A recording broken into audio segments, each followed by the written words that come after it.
Hi friends, అందరికి నమస్కారం. నేను ముఖ్యంగా ఈ వీడియో చేయడానికి ప్రధాన కారణం ఏంటంటే, నిరుద్యోగుల పేరుతో ఈరోజు తెలంగాణ రాష్ట్ర ప్రభుత్వంలో ఉద్యోగాలు సంపాదించుకున్నటువంటి వ్యక్తులు ఎవరైనా ఉన్నారు అనంటే అది మొదటగా ప్రొఫెసర్ కోదండరాం గారు మరియు బల్మూర్ వెంకట్ గారు.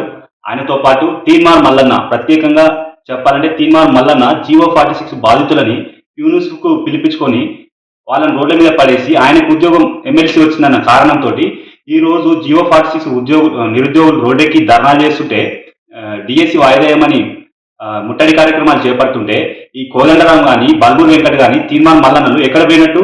విద్యార్థుల సమస్యలు కనపడట్లేవా? అంటే మీకు ప్రతిపక్షంలో ఉంటేనే మీకు విద్యార్థుల సమస్యలు కనపడతాయా?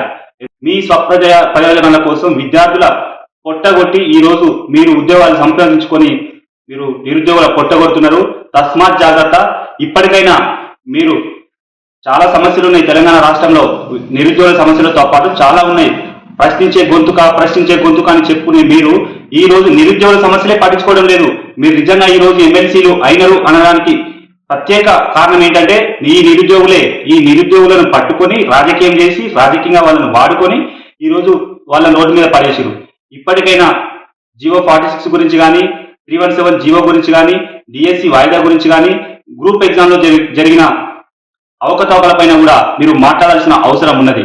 కోర్టులో కేసులున్నాయి, క్లియర్ చేయించాల్సిన బాధ్యత మీ మీద ఉన్నది. కాబట్టి ఈ వీడియో చేయడం జరుగుతుంది. ఇప్పటికైనా మీరు కనుక మేల్కోకపోతే నిరుద్యోగ యువత మిమ్మల్ని బొందబెట్టడం ఖాయమని తెలియజేసుకుంటూ ఈ చిన్న వీడియో చేస్తున్నా. ధన్యవాదాలు.